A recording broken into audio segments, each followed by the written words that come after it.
ஒரு மனசாட்சி உள்ள முதலமைச்சரை இந்த மண் இழந்து விட்டதுங்க.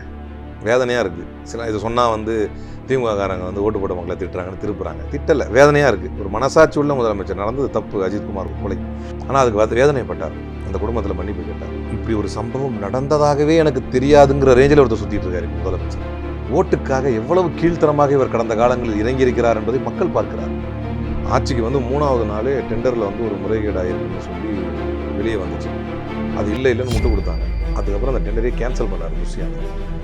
அதில் என்ன விசாரணை உட்படுத்தப்பட்டது, யார் அதில் ஈடுபட்டார் என்பது வெளியே வந்துச்சா, இல்லை அதற்கான நடவடிக்கை எடுக்கப்பட்டுச்சா? ரொம்ப தெளிவு. It's quite simple. எம்எல்ஏக்கள் மீது நடவடிக்கை எடுக்க மாட்டார், அமைச்சர்கள் மீது நடவடிக்கை எடுக்க மாட்டார். ஏன்னா அவர் ஆட்சிக்கு பாதிப்பு. தன்னை கிளீன்னு காட்டிக்கிறதுக்கு இது பாஜகவுக்கு உங்களுக்கு பெரிய வித்தியாசம்லாம் கிடையாது. முதலீட்டு அமைச்சராக இருக்கக்கூடிய ஆதவ அர்ஜுனா தொடங்கி ஊழல் குற்றத்திலே தண்டிக்கப்பட்ட ஜெயலலிதா புகைப்படத்தை பாக்கெட்டில் வைத்திருக்கக்கூடிய செங்கோட்டையன் வரைக்கும் அப்படியே ஒரு யூட்டன் எடுத்து சி விஜயபாஸ்கர் MR விஜயபாஸ்கர் வழியா போய் இந்த பக்கம் அப்படியே ஸ்ரீவைகுண்ட எம்எல்ஏ சரவணன் இருந்து அது அப்படி இப்படி புஷி ஆனந்த் டெண்டரில் நடந்த முறைகேடுல 80 கோடியில் இருந்து 100 கோடியை தாண்டி அரசு வழக்கறிஞர்களை நியமித்த ஊழல் வரைக்கும் போய் அப்படியே இந்த பக்கமாக அறநிலைத்துறை அமைச்சருடைய ஊழலில் தான் லாஸ்ட்டாக அப்படி மாம்பாக்கத்தில் நிற்கும். அப்போ 65 நாளில் தமிழ்நாட்டை குட்டிச்சுவராக்கிய கேவலமான ஒரு கேடுகட்ட ஆட்சியை தந்திருக்கக்கூடிய விஜய் தார்மீக பொறுப்பேற்று ராஜினாமா செய்தால் நல்லது. அவருடைய அமைச்சர்கள், ஏன்னா இதை கட்டுப்படுத்த தவறிய ஒரு முதலமைச்சர் இனி ஆட்சியில் இருந்து என்ன, இல்லாமல் இருந்து என்ன பயன்? நான் ஒருத்தன் தான் பவர் சென்டர் அவர் எந்த காலத்தில் வாயத்தோறும் சொன்னாரோ தெரியல. 100 பவர் சென்டர் இருக்குது. தறிகெட்டு போயிருக்கு தமிழ்நாடு. சட்டம் ஒழுங்கு சீர்கெட்டு சந்தி சிரிக்கிறது. பெண்களின் பாதுகாப்பு பாதாளத்துக்கு போய் விழுந்துருச்சு. இந்து கோயில்கள் திருக்கோயில்களுடைய சொத்துக்கள் எல்லாம் சூறையாடப்பட்டு கொண்டிருக்கிறன. அரசு வழக்கறிஞர் நியமனத்தில் ஊழல். இது எங்க மிச்சம் இருக்குது? டெண்டர் விட்டா டெண்டர்ல ஊழல், டெண்டரை கேன்சல் பண்றான். அனைத்திலும் ஊழல். ஊழலில் திளைத்து போய் ஒரு கேவலமான ஒரு ஆட்சியை நடத்தி கொண்டு. லிபர்டி தமிழ் நேயர்களுக்கு வணக்கம். இன்றைய நேர்காணலில் நாம் சந்திக்கிறப்பவர் திமுகவின் சிறுபான்மை நலப்பிரிவு துணைத் தலைவர் வழக்கறிஞர் அலீம் அல் புகாரி அவர்கள். வணக்கம் சார். வணக்கம். தாவேக அரசின் மீது அடுக்கடுக்கான குற்றச்சாட்டுகள். இப்போ அறநிலைத்துறை அமைச்சர் ரமேஷ் அவர்கள் மீது இந்த 100 கோடி ரூபாய் அறநிலைத்துறை கோவிலுக்கு சம்மந்தமான இடத்தை 2 கோடிக்கு மாற்றிட்டாங்கன்னு சொல்லி ஒரு மிகப்பெரிய குற்றச்சாட்டு வந்துச்சு. அப்புறம் மாம்பாக்கம் ஊராட்சி மன்ற தலைவர் அவர் சாலை போடும் பணிக்காக லஞ்சம் வாங்கினது, உடனடியாக அவரை கட்சியிலேருந்து நீக்கி கைது பண்ணியிருக்கிறாங்க. இன்றைக்கு அமைச்சரவை கூட்டத்தில் முதல்வர் விஜய் அவர்கள் பங்கேற்று ஒரு கடுமையான எச்சரிக்கை கொடுத்துருக்கிறாரு. யார் என்னன்னு பார்க்க மாட்டேன், தெரிஞ்சவங்க தெரியாதவங்களாம் பார்க்க மாட்டேன், அமைச்சர்லாம் பார்க்க மாட்டேன், தவறு செஞ்சால் உடனடியாக நடவடிக்கை எடுப்பேன்னு சொல்லி ஒரு எச்சரிக்கையும் கொடுத்துருக்கிறாரு. விஜய் அவர்களுடைய இந்த கருத்தும் சரி, தாவேக அரசினுடைய அடுத்தடுத்த நிகழ்வுகளை நீங்கள் எப்படி பார்க்குறீங்க? அதாவது சாமானியர்கள் எளியவர்கள் மீது நடவடிக்கை எடுப்பேன், என் ஆட்சிக்கு பாதிப்பு வரக்கூடிய விஷயங்களாக இருந்தால் நான் நடவடிக்கை எடுக்க மாட்டேன் என்பதை மீண்டும் ஒரு முறை நிரூபித்திருக்கிறார். ஆட்சிக்கு 3வது நாள் டெண்டரில் ஒரு முறைகேடாயிருக்குன்னு சொல்லி வெளியே வந்துச்சு. அது இல்லைன்னு முட்டு கொடுத்தாங்க. அதுக்கப்புறம் அந்த டெண்டரை கேன்சல் பண்ணார் புஷி ஆனந்த். அதில் என்ன விசாரணை உட்படுத்தப்பட்டது, யார் அதில் ஈடுபட்டார் என்பது வெளியே வந்துச்சா, இல்லை அதற்கான நடவடிக்கை எடுக்கப்பட்டுச்சா? இல்லை. அதே புஷி ஆனந்த் அவர்களின் மீது அவங்களுடைய சொந்த கட்சியினுடைய வழக்கறிஞரே நீதிமன்றத்தில் இந்த அரசு தரப்பு வழக்கறிஞர்களை நியமித்ததில் கிட்டத்தட்ட 80 கோடிக்கு மேலே ஊழல். டோட்டலாக டோட்டல் 80 கோடிக்கு மேலே. ஒரு சில பேர் 100 130ன்னு அவங்க சொன்னது 80 கோடி, if I'm not wrong, on ரெக்கார்டில். அப்போ இவ்வளோ பெரிய ஊழல் நடந்திருக்கு. நீதிமன்றத்துக்கு அவர் கட்சி வழக்கறிஞரே ஒரு புகாரை தருகிறார், ஒரு வழக்கை தொடுக்கிறார். இது சம்பந்தமாக துறை ரீதியாக எதுவும் நடவடிக்கை எடுத்தாரா, விசாரணையை முடுக்கி விட்டாரா, நடவடிக்கை எடுத்து அவர்கள் மீது அந்த அமைச்சரவையில்னா ரொம்ப தெளிவு. It's quite simple. எம்எல்ஏக்கள் மீது நடவடிக்கை எடுக்க மாட்டார், அமைச்சர்கள் மீது நடவடிக்கை எடுக்க மாட்டார். ஏன்னா அவர் ஆட்சிக்கு பாதிப்பு வந்துடும். தன்னை கிளீன்னு காட்டிக்கிறதுக்கு இது பாஜகவுக்கு உங்களுக்கு பெரிய வித்தியாசம்லாம் கிடையாது. சிறுபான்மையினரும் அதே மாதிரி சாமானியர்கள் மீதும் ஒடுக்கப்பட்டவர்கள் மீதும் சட்டத்தை வன்மையாக பாய்ச்சுவாங்க. அவங்க ஒரு 1 லட்ச ரூபா 2 லட்ச ரூபா வாங்கி திருப்பி தரல அப்படின்னு சொன்னால் அவனுக்கு கடுமையான சட்டங்களை பயன்படுத்துவார்கள். ஆனால் அதே நேரம் பெரும் பணக்காரர்கள் யாரெல்லாம் பாஜகவை ஃபண்ட் பண்ணுறாங்களோ அந்த பெரும் பணக்காரர்கள் இந்த நாட்டை விட்டு ஓடுவதற்கு இவர்கள் வசதியாக இருப்பார்கள். வைவ் ஆஃப் பண்ணுவாங்க, ரைட் ஆஃப் பண்ணுவாங்க கடன்களை. ஒரு புரிதலுக்கு சொல்கிறேன். அதே மாதிரி உமர் காலிதுகளையும் இவங்களெல்லாம் ஜெயிலில் வைப்பாங்க. கோலிமாரம் சாலோங்கோ என்று பேசுகின்ற அமைச்சர்களெல்லாம் வெளியே விடுவாங்க. அவங்கள பெரிய தியாகிகளாக பார்ப்பாங்க, அவர்களை அமைச்சராக்குவாங்க. அதே மாதிரி தான் இங்கேயுமே முதல்ல இந்த டெண்டர் முறைகேடு சம்பந்தமாக எழுந்த புகாருக்கு என்ன பேசக்கூடிய விஜய் நியாயமானவராக இருக்க வேண்டும். அப்படி அவர் பேசுவதில் உண்மை இருக்கிறது என்று சொன்னால் அந்த டெண்டர் முறைகேடு சம்பந்தமாக ஏன் அதை கேன்சல் பண்ணார்ல? இப்போ கேன்சல் பண்ணார்ல, சம்திங் இஸ் ஃபிஷி தேர். என்ன பண்ணியிருக்கிறார்ல, அதிகாரிகளை சஸ்பெண்ட் பண்ணியிருக்கிறாரு டெண்டர் சம்பந்தமாக. அது சம்பந்தமான விசாரணை என்ன முடுக்கிவிடப்பட்டுச்சு? இது மொத்தமாக யாரெல்லாம் தொடர்பு சஸ்பெண்ட் பண்ணாரா, கைது பண்ண வேண்டியது தானே? முறைகேடு நடந்திருக்குன்னா அப்போ கைது பண்ணால் தானே உங்களுக்கு விசாரணை ப்ராப்பர் ஆகும். அதில் என்ன கைது நடந்திருக்குது? இல்லை. இப்போ சரி, இது கூட நீங்கள் சொல்கிறத எடுத்துக்கிறேன், நான் உங்களுக்காக அதை அக்செப்ட் பண்ணிக்கிறேன். இப்போ இந்த அரசு வழக்கறிஞர்கள் நியமனத்தில் நடந்த முறைகேடுக்கு யார் பதில் சொல்லுவோம்? இதெல்லாம் ஆச்சரியமான விஷயம் என்னென்னா, சுதந்திர இந்திய வரலாற்றில் ஆட்சிக்கு 60 நாளில் ஒரு கட்சி இப்படி செய்ய முடியும் அப்படின்னா அது தாவேகா மட்டும்தான். ஊழலின் ஊற்றுக்கண், ஊழல் பெருச்சாளிகள், ஊழலின் மொத்த உருவம், ஒரு ஊழல் கட்சி, ஊழல் பேர்வழிகளை கொண்ட ஒரு கும்பல், இது அதுதான் தாவேகாவின் ஆட்சி. அப்படின்னா இவர்களை எதிர்த்து கேட்பவர்களை வேட்டையாடுறது அது ஒரு பக்கம் பாருங்க. இதை எதிர்த்து கேட்பவர்கள், விமர்சிப்பவர்கள் இவர்களை வேட்டையாடி கொண்டிருப்பது ஒரு நேரம். அப்புறம் எப்படி உங்களுக்கு புகார் வரும் இல்லையே? சொந்த கட்சிக்காரனை பயப்பட தானே செய்வான். அப்போ ஊழல் மட்டும்தானா? எந்த அமைச்சர் மேலே நடவடிக்கை எடுப்பேன் அப்படின்னா ஸ்ரீவைகுண்ட எம்எல்ஏ வச்சு ஒரு கிளவுனரியை பண்ணி ஒரு கேலி கூத்து மாதிரி பண்ணால் மக்கள் அதை பார்த்துக்கிட்டு பிஸி ஆயிடுவாங்க அப்படின்னு நினச்சி இந்த என்னங்க இதில் டயர் மொட்டையாக இருக்குது அப்படின்னு கேட்க வச்சாங்களே அந்த ஸ்ரீவைகுண்டம் எம்எல்ஏ சரவணன், அவர் மீது அவர் சொந்த கட்சி பெண் புகார் தந்தால் அந்த பெண்ணை கட்சியிலிருந்து நீக்கிறாங்க. புகார் தந்த பெண்ணை கட்சியிலிருந்து நிற்கிறாங்க. இது எந்த விதத்தில் நியாயம்? இப்படி இருந்தால் நாளைக்கு நீங்கள் பண்ணக்கூடிய ஊழல் எப்படி வெளியே தெரிய வரும்? யார் தைரியமாக வெளியே சொல்ல வருவா இந்த ஊழலை? இது அப்போ இதன் மீதெல்லாம் என்ன நடவடிக்கை எடுக்கப்பட்டது என்று மக்களே கேட்கிறார்கள். இன்னைக்கு இந்த அறநிலைத்துறை சம்மந்தப்பட்ட ஊழல் 100 கோடி ரூபா மதிப்புள்ள இடத்த 2 கோடி இருந்தால் ஒரு பண்டலே வச்சிருக்கிறோம். முழுசாக ஆய்வு பண்ணி எடுத்து பார்த்தா அவ்வளவு அயோக்கியத்தனத்தை பண்ணியிருக்கிறாங்க. நான் எங்கள் கவனத்துக்கே வரல. எஃப்ஐஆர் என்ன சொல்லுது அப்படின்னா, எங்களை பார்ட்டியாகவே சேர்க்காம அது விற்பனை நடந்திருக்குது அப்படின்னு. ஆனால் அப்பீல் போயிருக்கிறாங்க. அப்பீல் போயிருக்கும் போதே உங்களுக்கு தெரிஞ்சிருச்சு அப்பீல் ஏன் போறீங்க அப்படின்னா, விற்கப்பட்ட ஒரு இடத்துக்கு நீங்கள் அப்பீல் போக போகிறது இல்லை. அந்த ரிட்டில் நடந்த டிசிஷனுக்கு அப்பீல் போயிருக்கிறீங்க. அந்த அப்பீல் போகும்போதே தெரியும் இதில் இஷ்யூ இருக்குது அப்படின்னு சொல்லி அதை ஃப்ரீஸ் பண்ண ஒரு இடத்த எப்படி போக முடியும்? நீங்கள் அந்த சர்வே நம்பரை ஃப்ரீஸ் பண்ணியிருந்தாலோ இது சம்மந்தமாக உத்தரவு வந்திருந்தாலும் எப்படி பண்ணியிருப்பாங்க? சம்மந்தப்பட்ட ஆளை ஒரே நாள் மட்டும் போட்டு அடுத்த நாள் அவர் பதவி உயர்பட்டு வெளியே போகிறாரு. அது ஒரு ரெகுலர் டிரான்ஸ்ஃபர் தான் அப்படின்னு அமைச்சர் சொல்கிறாரு. அது ஒரு ரெகுலர் டிரான்ஸ்ஃபர், அதை எப்படி நாங்கள் தடுத்து நிறுத்த முடியும் அப்படிங்கிறாரு. அதை தடுத்து நிறுத்த முடியாதுங்கிறது வாஸ்தவம் தான். இங்கே இப்படி ஒரு பிரச்சனை நடந்துகிட்டு இருக்குது. 100 கோடி ரூபாய் மதிப்புள்ள இடத்தை எடுப்பதற்கு தனியார்கள் முயற்சி செய்து கொண்டிருக்கிறார்கள் என்பது அவர் கூற்றின்படியே கடந்த முறை 3 முறை அதுக்கான முயற்சி எடுத்திருக்கிறாங்க. ரெஃப்யூசல் ஸ்லிப்பை தான் குவாஷ் பண்ணி கோர்ட்டில் ஆர்டர் வாங்கிட்டு வந்திருக்காங்க. இதெல்லாம் ஒரு அறநிலைத்துறை கவனிக்க தவறிவிட்டது என்று எடுத்தால் அது அஜாக்கிரதைன்னு சொன்னால் எவனாவது நம்புவானா? எந்த கேனையாவது நம்புவானா? அப்போ ஊழல் நடந்திருக்கிறது. ரமேஷ் மீது நடவடிக்கை எப்போ? அந்த பத்திரப்பதிவு ரத்து செய்யப்பட்டிருக்கு. 2 பேர் மீது வழக்கு போடப்பட்டிருக்கு. கைது பண்ணீங்களா? சஸ்பெண்ட் பண்ணியிருக்காங்க. கைது பண்ணீங்களா? கைது பண்ணீங்களா? விசாரணை கரெக்டாக நடத்துனீங்களா? எப்படி கைது பண்ணணும் உதாரணத்தோடு சொல்லவா? ஃபோன் கால் ஹிஸ்ட்ரி இருந்தது, வாட்ஸ்அப் ஹிஸ்ட்ரி இருந்தது அப்படின்னு சொல்லி செந்தில் பாலாஜி அவர்கள் பெயரும் இல்லை, அவருடைய சகோதரர் பெயரும் இல்லை என்று செந்தில் பாலாஜியே திருவள்ளிக்கணி போலீஸுக்கு நோட்டீஸ் அனுப்புறாருல, அந்த மாதிரி கைது பண்ணீங்களா? அங்கே ஒன்றுமே இல்லை, ஓட்டையாக இருக்குது. ஏபி ஏன் கொடுக்குது கோர்ட்டு? மெரிட்டோரியஸாக ஆர்கியூ பண்ணுறாரு. என்ன இல்லைங்க சார், என்ன சொல்கிறாரு? ஊடகங்கள் தான் இதை ஊதி பெரிதாக்கி விட்டன. சபாநாயகர் மீது நம்பிக்கையில்லா தீர்மானம் நிறைவேற்றி நாங்கள் என்ன பண்ண போகிறோம்?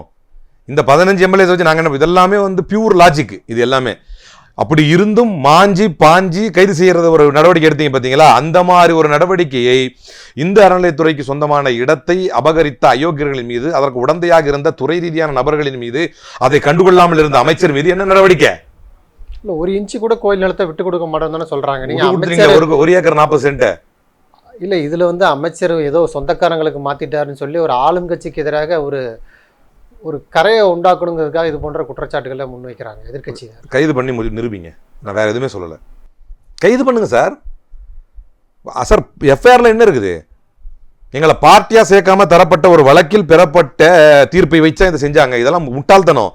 உங்களை பார்ட்டியாக சேர்க்காத வழக்கில் நீதிமன்றம் அவ்வளோ பேர் தவறு அளிச்சிருச்சா? 4 பாயிண்ட் தான் சார் மொத்தமே ரிட்டில் ஃபைனலாக ஆர்டரு. அதில் ஆர்டர் பார்த்தீங்கன்னு நீங்கள் எப்படி ஆர்டர் கொடுத்துருக்காரு? இதை பண்ண முடியாதுன்னு ரெஃப்யூசல் ஸ்லிப் கொடுத்தாங்கல்ல, மார்ச் எண்டில் ஏப்ரல் ஸ்டார்டிங்கில் கொடுத்தாங்க பாருங்களா, பார்த்தீங்களா? அந்த ரெஃப்யூசல் ஸ்லிப் இதை ரெஜிஸ்டர் பண்ண முடியாதுன்னு அந்த ரெஃப்யூசல் ஸ்லிப்பை குவாஷ் பண்ணி உடனடியாக டைரக்ட் பண்ணி இந்த ரெஜிஸ்ட்ரேஷன் இதை பண்ணணும்னு சொல்லி கோர்ட் ஆர்டர் கொடுத்துருக்குது. அதை 1 வார காலத்தில் பண்ணணும்னு ஆர்டர் இருக்குது. இவ்வளோ உறுதிப்பாடான ஆர்டரை சும்மா பார்ட்டியாக சேர்க்காம ஏமாற்றி வாங்கிட்டாங்கன்றார். முழுக்க ஒரு துறை இதில் முழுமையாக ஈடுபட்டாலே ஒழிய இது நடக்காது. சரி, நான் சொல்றது கூட எக்ஸாஜரேஷனாக இருக்கட்டும், 1 இன்ச்சு கூட விட மாட்டேன் அப்படிங்கிறது உண்மைன்னா வழக்கு பதிவு செய்து சம்பந்தப்பட்டவர்களை கைது செய்து விசாரணை நடத்துங்க. உங்களால் முடியலன்னா வழக்க சிபிஐக்கு மாற்றுங்க. 100 கோடி ரூபா இல்லை, இடி வரட்டும். சிபிசிஐடி கையில் இப்போ போயிருக்கு. சிபிஐ நீங்கள் தானே முன்காலங்களில் சொல்லியிருக்கீங்க, ஓய்வு பெற்ற நீதிபதி தலைமையில் எஸ்ஐடி அமைக்கணும் அப்படிலாம் சொல்லியிருக்கீங்க. மாநில அரசின் அமைச்சர் சம்பந்தப்பட்ட வழக்கு, அதை சிபிசிஐடியை விசாரித்தா நேர்மை கிடைக்காதுன்னு ஆம்ஸ்ட்ராங் வழக்கில் சொன்னாங்க. அப்போ இப்போ அவங்களுக்கு ரத்தம், உங்களுக்கு தக்காளி சட்னியா? மற்ற வழக்கில் அஜித்குமார் வழக்கில் அதானங்க சொன்னீங்க, கரூர் மரண வழக்கில் அதானங்க சொன்னீங்க. அப்போ அதே மாதிரி 100 கோடி ரூபா சாதாரண விஷயம் கிடையாது இல்லை, அதுவும் எத்தனை நாள் வந்து 60 நாளில், இது இமாலய ஊழல்.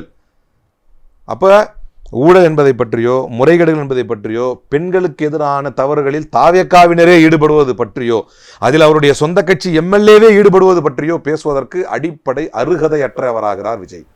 நடவடிக்கையை பார்க்கணும். அதாவது இதற்கு முன்பு இருந்த ஆட்சிக்கும் இப்போது இருக்கக்கூடிய ஆட்சிக்கும், இப்போ மாம்பாக்கத்தில் தாவேக்கா நிர்வாகி லஞ்சம் வாங்குறாரு, உடனடியாக கட்சியிலிருந்து நீக்கிறாங்க, கைது செய்து சிறையில் அடைக்கிறாங்க.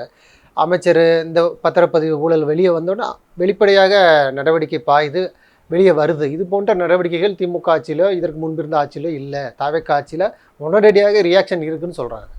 ஒரே ஒரு உதாரணம் சொல்லுங்கள். இப்போ உங்களுக்கு இங்கே அறநிலையத்துறை சப்ஜெக்ட் எடுத்துக்கிட்டீங்களா, ரெண்டு பார்ட்டாக இதை பிரிச்சுக்கிறேன் ஆன்சரை. ஒரு உதாரணம் சொல்கிறேங்க. இந்த அறநிலையத்துறையில் 100 கோடி ரூபா ஊழல் நடந்துச்சுன்னு இப்போ வெளியே வந்ததா?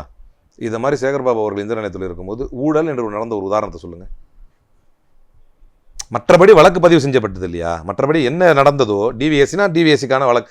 இப்போ நேற்று பாருங்கள், இந்த டிவிஎஸ்சியில் நம்ம ஏவா வேலு மேலே இப்போ உங்களுடைய நோக்கம் என்ன நாங்கள் தெரிஞ்சிருச்சு. சுப்ரீம் கோர்ட்டில் போய் அபிஷேக் மனு சிங்வி என்ன சொல்கிறாரு, அவர் வந்து டிவிஎஸ்சி வருதுன்னு தெரிஞ்சோன்னா எஸ்கேப் ஆயிட்டாரு அப்படிங்குது அரசு தரப்பு சொல்லுது. சுப்ரீம் கோர்ட்டில் போய் இந்த எல்ஓசியை கேன்சல் பண்ணுறதுக்கு. அப்போ நீதிபதிகள் எதிர்த்தரப்பில் இருக்கக்கூடிய முகுல் ரோஹத்கியுடைய வாதத்தை கூட கேட்கல. ஏவா வேலு சார்பாக அப்பியரான முகுல் ரோஹத்கியுடைய வாதத்தை கூட கேட்காம டிஸ்மிஸ் பண்ணிச்சு தமிழ்நாடு அரசு. பட்டவர்த்தனமாக தெரியுது. விண்டிக்டிவ், பழிவாங்கும் எண்ணத்தோடும் கொடூர எண்ணத்தோடும் திமுகவை இழிவுபடுத்த வேண்டும் என்கின்ற எண்ணத்தோடும் நீங்கள் செயல்படுறீங்கன்னு. இதற்கு முன்னர் நடந்தது செந்தில் பாலாஜி. நான் வழக்குகளை ஒன்று ஒன்றா சொல்கிறேன். Senthil Balaji cash for job scam நடந்தது அப்படின்னு போச்சு, ஈடு தூக்கி உள்ள வச்சாங்க. 15 மாதத்துக்கு கிட்டத்தட்ட ஜெயிலில் இருந்தார். 1 ஆண்டுகள் கடந்தவர் ஜெயிலில் இருந்தார். நீதிமன்றம் என்ன சொல்லுச்சு, not even remotest possibility of trial. ஏன் ட்ரையல் நடத்த மாட்டேங்கிறீங்க? தூரத்தில் கூட இதுக்கான வாய்ப்பு சாதகமும் தெரியலையே. நீங்கள் எப்போ நடத்த போறீங்க ட்ரையல்? ஏன் ட்ரையல் நடத்த வேண்டியது தானே? நான் கேட்குறது, வழக்கை பதிவு செய்யுங்கள், கைது செய்யுங்கள், விசாரணை நடத்துங்கள். போகிற போக்கில் வந்து புழுதிவாரி இறக்காதீங்க எந்த கட்சியின் மீதும். அதே நீதிமன்றம் சொன்னது, when it comes about granting bail, trial courts and high courts play safe. இது ஜட்மெண்ட் இருக்கிற வார்த்தை. சேஃபாக ப்ளே பண்ணுறீங்க. யாருக்கு? பயந்து. அப்போ ஏதோ உள்நோக்கத்தோடு அவர்களை வந்து இழிவுபடுத்த வேண்டும் என்பதற்காக இந்த கைதுகள் நடந்திருக்கிறது என்பதை சொல்லாமல் சொல்லியிருக்கிறது உச்சநீதிமன்றம். அதே மாதிரி நீங்கள் பல்வேறு விவகாரங்களில், டாஸ்மாக் விவகாரத்தில் ஊழல் நாங்கள் அனுபவிக்கிறாங்க. பாட்டிலுக்கு 10 ரூபான்னு அவமானப்படுத்தினாங்க, அதை ஊழல் நாங்கள் வழக்கு வந்து நீதிமன்றத்துக்கு போச்சு. உச்சநீதிமன்றம் என்ன சொல்லிச்சு, டாஸ்மாக் நிறுவனங்களுக்கு உள்ள ஈடி செல்வதற்கு தடை விதித்தது உச்சநீதிமன்றம். ஏன்? அங்கே முகாந்திரமே இல்லை. அப்போது நான் எப்போ இது தெரிய வரும்? கொடுங்க, தைரியசாலி தானே, தூக்கி ஈடி வரட்டும், ஈடி கிட்ட கொடுங்க, இந்த 100 கோடி ரூபா வழக்கு ஈடி கிட்ட கொடுங்க, எல்லாத்தையும் விசாரிக்கணுங்கிறீங்கல்ல. இப்போ ஒரு வழக்கு போட்டிருக்கிறாங்க, இந்த குதிரை பேரத்தை வந்து சிபிஐ விசாரிக்கணும் அப்படின்னு இப்போ ஒரு வழக்கு ஓடிக்கிட்டு இருக்கு. வரவேற்கிறேன். அப்படியே விஜயுடைய குதிரை பேரத்தையும் சிபிஐ விசாரிக்கட்டும். இல்லை, அதுக்கும் வழக்கு போகுது. அதுதான் சேர்த்து விசாரிக்கட்டும். தெரியும்ல, நல்லதில்ல. இந்த விஜய் குற்றமற்றவர் நேர்மையானவர் என்றால் 100 கோடி ரூபாய் ஊழலில் சிக்கி இருக்கக்கூடிய ரமேஷுடைய அந்த அறநிலைத்துறை அமைச்சகத்துக்கு சம்பந்தமான அந்த வழக்கை சிபிஐயிடம் ஒப்படையுங்கள். இடி விசாரிக்கட்டும். நேர்மையான ஆள் தானே நீங்கள், உங்களுக்கு தான் எதுக்கும் பயம் இல்லை. இடி விசாரிக்கட்டும். ஆட்டோமேட்டிக்காக இடி ஸ்டெப் இன் பண்ணலாம். எஃப்ஐஆர் போட்ட மேட்டரில் ED can come in any moment. ED can come இந்த வழக்கில். அப்போ நீங்கள் ஊழலற்றவர் என்பதை நிரூபிப்பதற்கு மாம்பாக்கம் ஊராட்சி மன்ற தலைவர் வந்து ஓப்பனாக மாட்டினார் தான் 2வது பாட்டு சொல்கிறேன் பதில்னு. அதே மாதிரி தானே ஸ்ரீவைகுண்டம் எம்எல்ஏ தான் எங்களை வந்து இந்த மாதிரிலாம் பண்ணார், அவர் தான் லாட்டரி விற்கிறார், அவர் செஞ்சுதான் இப்படி ஆச்சு. அந்த பெண்ணு வந்து 4 முறை ப்ரெஸ் மீட் கொடுத்துருக்கு, டிஐஜிட்ட கம்ப்ளைண்ட் கொடுத்துருக்குது, எவ்வளோ புகார் வந்து ஓப்பனாகவே வந்து இப்போ ப்ரெஸ் மீட்டில் பேசியிருக்குது. என்ன நடவடிக்கை? எம்எல்ஏ மீது நடவடிக்கை எடுங்க சார். எம்எல்ஏவை தொட்டு ஆட்சி போயிடும், அவ்வளோதானே. அப்போ இங்கே தான் வந்து நீங்கள் புழுதி வாரி இறைக்கக்கூடிய திமுகவுடைய வரலாற்றுன்னு உங்களுக்கு பதில் சொல்ல வேண்டியது. ஆனது ஆகட்டுமே, இந்த ஆட்சி தான் போகட்டுமே என்றார் கலைஞர், எதிர்த்தார். இப்போ ஒரு உண்மையான கொள்கைவாதி எதையும் ரிஸ்க் எடுத்து நின்று தான் பேசக்கூடிய, தான் வைக்கக்கூடிய வாதங்கள், கொள்கைகளுக்கு உறுதியாக நிற்பேன் என்று சொல்வதான ஒரு உதாரணம். இதே முத்தமிழறிஞர் கலைஞர் சொன்னார், ஆட்சி என்பது என் தள்ள இருக்கிற கிரீடம் மாதிரி, கொள்கை வந்து நான் கையில் வச்சிருக்கிற வாள் மாதிரி, தள்ள இருக்கிற கிரீடம் எப்போ வேணா போகலாம், என் கையில் இருக்கிற வாழை யாரும் பறிக்க முடியாதுன்னாரு. அதே மாதிரி கையில் இருக்கிற வாள் தான் ப்ரூவ் பண்ணுங்க விஜய். இல்ல, அமைச்சரவை கூட்டத்திலே எச்சரிக்கை கொடுக்குறாருல, அமைச்சர்கள் கூட்டம் எச்சரிக்கை கொடுக்குறாரு, ஸ்டேஜில் கூட தான் சொல்றாரு, விடமாட்டேன், இதுல சட்டமன்றத்தில் தான் சொல்றாரு, தொடமாட்டேன், தொட்டவங்களை விடமாட்டேன். அவங்களால தானங்க அன்னைக்கு மக்கள் மன்றத்தில் பேசுறாரு, நாங்க வாஷிங் மிஷின் மாதிரி வாஷ் பண்ணி தூக்கி போட்டுருவோன்னு அவரே சிரிச்சுக்கிறாரு. ஊரே சிரிக்குது அதை பார்த்து. தொடமாட்டேன், தொட்டவங்களை விட மாட்டேன்னு விஜயபாஸ்கர் எப்படி சேர்த்துக்கிட்டாங்க? எம்ஆர் விஜயபாஸ்கர் எப்படி சேர்த்துக்கிட்டாங்க? இவர் சி விஜயபாஸ்கர் எப்படி சேர்த்துக்கிட்டாங்க? குட்கா ஊழல் மட்டுமா இருக்குது? சிபிஐ வழக்கு இல்லையா? இவர்கிட்ட வந்து லேண்ட் ஸ்கேம் வழக்கு இல்லையா? அவர் மேலே வழக்கு நிலுவையில் இல்லையா? நீங்கள் எந்த கோணத்தில் நீங்களா கேள்வி கேட்டுக்கிட்டாலும் உங்களுக்கே ஏமாற்றம் தான் மிஞ்சம். அவர் சட்டமன்ற அங்கே இதில் கூட தான் பேசுகிறாரு. ஜனமா பணமா எழுதி கொடுத்தது இந்த ஸ்கிரிப்ட் ஒன்று வெளியே வந்தது பற்றி இந்த நேரத்தில் நீங்கள் சவுண்டாக பேசணும். ஜனமா பணமா யோசிக்கிறீங்க, இது சம்மந்தமே இல்லை இந்த டைலாக் எதுக்கு இப்போ அப்படின்னு. ரெலவன்ஸே கிடையாது அதில். ஜனமா பணமா அப்படின்னா ஜனந்தான் அப்படின்னு என்ன எதுக்கு இது? என்னது எதுக்கு பணம் எதில் வந்துச்சு? அதில் நீங்கள் தானே சிஎம், என்ன பணம் அதில்? ஜனமா பணமானா எதுக்கு இந்த டைலாக்? அப்போ ஊழல் கரை உள்ளவர்கள் என்று சொன்னால் அவருடைய முதலீட்டு அமைச்சராக இருக்கக்கூடிய ஆதவ அர்ஜுனா தொடங்கி ஒருத்தர் ஊழல் குற்றத்திலே தண்டிக்கப்பட்ட ஜெயலலிதா புகைப்படத்தை பாக்கெட்டில் வைத்திருக்கக்கூடிய செங்கோட்டையன் வரைக்கும் வந்து அப்படியே ஒரு யூட்டன் எடுத்து சி விஜயபாஸ்கர் எம்ஆர் விஜயபாஸ்கர் வழியாக போய் இந்த பக்கம் அப்படியே ஸ்ரீவைகுண்ட எம்எல்ஏ சரவணன்ட்டு வந்து அது அப்படி இப்படி வந்து புஷி ஆனந்த் வந்து டெண்டரில் நடந்த முறைகேடில் வந்து 80 கோடியில் இருந்து நூற்றுக்கணக்கான 100 கோடியை தாண்டி அரசு வழக்கறிஞர்களை நியமித்த ஊழல் வரைக்கும் போய் அப்படியே இந்த பக்கமாக வந்து அறநிலைத்துறை அமைச்சருடைய ஊழலில் வந்து தான் லாஸ்ட்டாக அப்படி மாம்பாக்கத்தில் நிற்கும் அது. அப்போ 65 நாளில் தமிழ்நாட்டை குட்டிச்சுவராக்கிய கேவலமான ஒரு கேடுகட்ட ஆட்சியை தந்திருக்கக்கூடிய விஜய் தார்மீக பொறுப்பேற்று ராஜினாமா செய்தால் நல்லது. அவருடைய அமைச்சர்கள், ஏன்னா இதை கட்டுப்படுத்த தவறிய ஒரு முதலமைச்சர் இனி ஆட்சியில் இருந்து என்ன, இல்லாமல் இருந்து என்ன பயன்? அப்போ விஜய், நான் ஆரம்பத்தையும் சொல்கிறேன், விஜய் இஸ் பவர் ஹங்கிரி. அவர் எந்த விஷயத்தையும் வெறுமனே வாயால் பேசுவது வேற, நடைமுறையில் எந்த ஜனநாயக விழுமியத்தையும் மீறுவதற்கு அவர் தயாராகி விடுவார். எதையும் மீறுவார். அதுதான் குதிரை பேரத்தில் நடந்ததில் இருந்து ஆரம்பித்து எந்த ஜனநாயகத்தை மீறுவார். ஊழல் பெருச்சாலைகளை தன்னுடைய கட்சியில் ஏன் சேர்த்துக்கிறார் யோசிச்சு பாருங்க. அவருக்கு எது முக்கியம்? ஜனமா பணமா அப்படின்னால அவருக்கு பணம் தான் முக்கியம். அப்படிங்கிறது ஒரு உதாரணம் சொல்லவா? 25 பேரில் எல்லாரையும் அவர் எடுத்துக்கல. அவர் யாரை வந்து செலக்டிவாக எடுத்துக்கிறார் அப்படின்னா, யார் யாரெல்லாம் அந்த தொகுதியில் தாவேக்கானும் பார்க்காம, திமுகனும் பார்க்காம, அதிமுகனும் பார்க்காம தனியாக நின்னா சொந்த செல்வாக்களை யார் ஜெயிப்பாங்களோ, எம்ஆர் விஜயபாஸ்கர், சி விஜயபாஸ்கர், மரகதம், இவங்க அதே மாதிரி இவரெல்லாம் வந்து எஸ்ஐகி சுப்பையெல்லாம் வந்து நானே ஊருக்கு போயிருக்கும்போது கேட்டேன், அவரெல்லாம் ஜெயிப்பார், ஈஸியாக ஜெயிப்பார், அவருடைய சொந்த செல்வாக்கு இருக்குன்னு. அந்த மாதிரி சொந்த செல்வாக்கு இருக்குதா இல்லையா அதுதான் முக்கியமே தவிர அவர்கள் மீது என்ன ஊழல் குற்றச்சாட்டு இருக்கிறது, அவர்கள் என்ன அநீதியை செய்தார்கள், அவர்கள் என்ன ஜனநாயக படுகொலையை செய்தார்கள், நான் என்ன ஜனநாயக படுகொலை செஞ்சு அவங்களை சேர்த்துக்க போகிறேன், இதெல்லாம் எனக்கு எந்த கவலையும் இல்லை என்பதை நடைமுறையில் செய்துவிட்டு வாயளவில் நான் இப்படி தான் இருப்பேன் என்று சொல்வதை மக்கள் வந்து வாயால் சிரிக்க மாட்டார்கள். இப்போ அடுத்ததாக இந்த லாக்அப் டெத் விஷயம் வந்து மிகப்பெரிய ஒரு பூதாகரமாக வெடிச்சிருக்கு. இதற்கு முன்பு திமுக ஆட்சியில் இந்த அஜித்குமார் இதில் வந்து மிகப்பெரிய போராட்டத்தெல்லாம் நடந்தது. நேரெல்லாம் போனார். சாரிமா ஸ்டாலின் வந்து சாரிமான்னு சொன்னதை வந்து மிகப்பெரிய சாரி வேண்டாம் நீதி வேண்டும் அப்படின்னா, இது வரைக்கும் விஜய் வாயை திறக்கலை. விஜய் அவர்கள் வாயை திறந்தாதான் நாங்கள் உடலையே வாங்கும்னு சொல்லி அவங்களோட உறவினர்கள்லாம் போராட்டம் நடத்துகிறாங்க. அதை எப்படி பார்க்குறீங்க?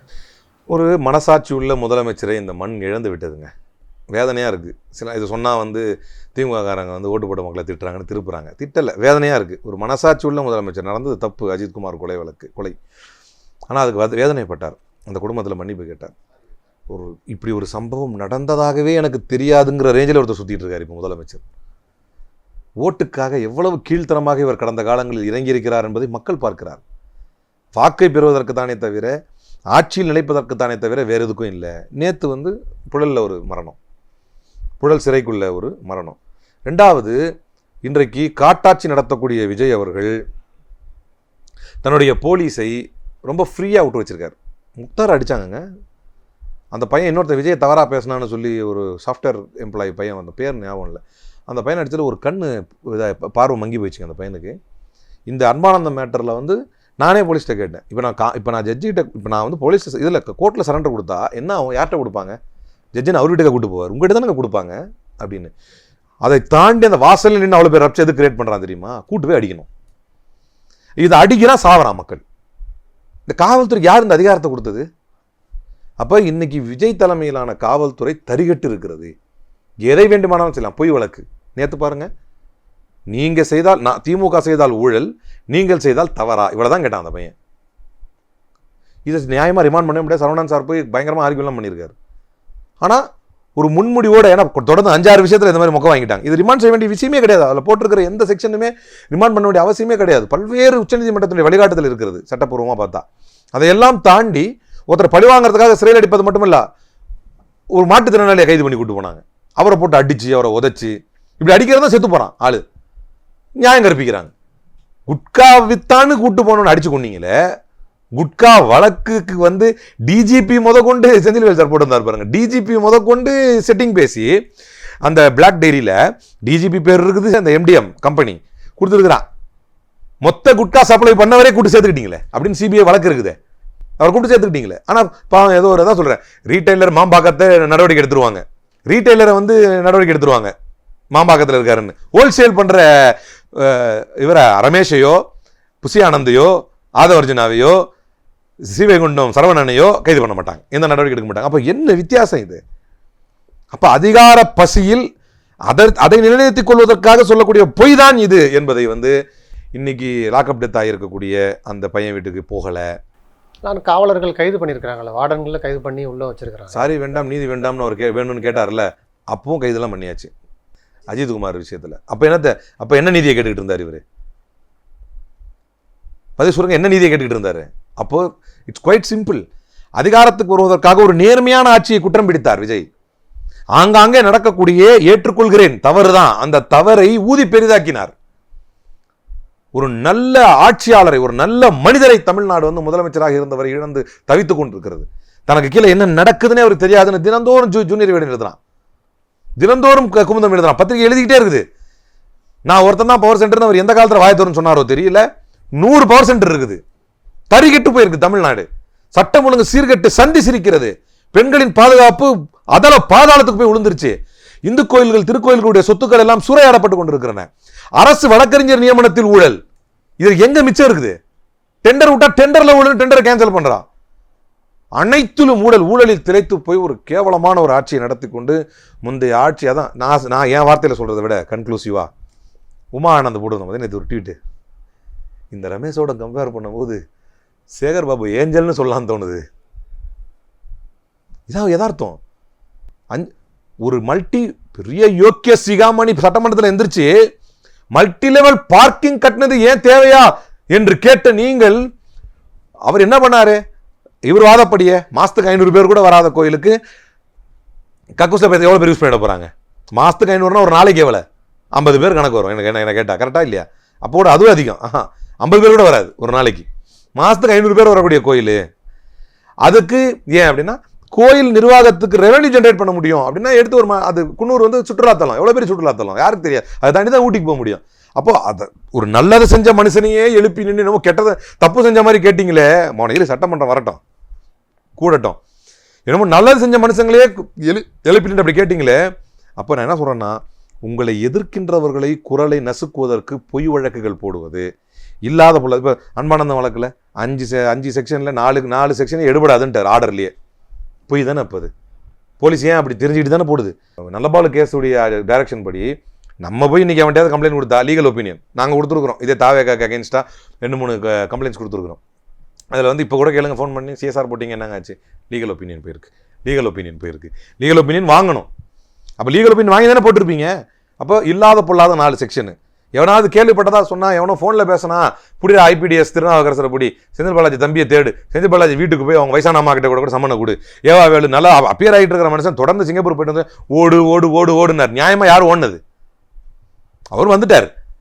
அவர் எல்ஓசிக்கு போய் நிற்கிறாங்க. அப்போ எதிர்க்கட்சியினரை, உங்களை எதிர்க்கின்றவர்களை, உங்களை எதிர்த்து குரல் எழுப்புபவர்களை நசுக்குவதற்கும் ஒடுக்குவதற்கும் அவருடைய குரல் வழியை நெருக்குவதற்கும் நீங்கள் எடுக்கக்கூடிய முயற்சியை ஆட்சி அதிகாரத்தில் செலுத்துனீங்கன்னா ட்ரை பண்ணலாம். ஏதாவது ஓரளவுக்காவது எங்களுடைய மக்கள் முதல்வருடைய ஆட்சியை போல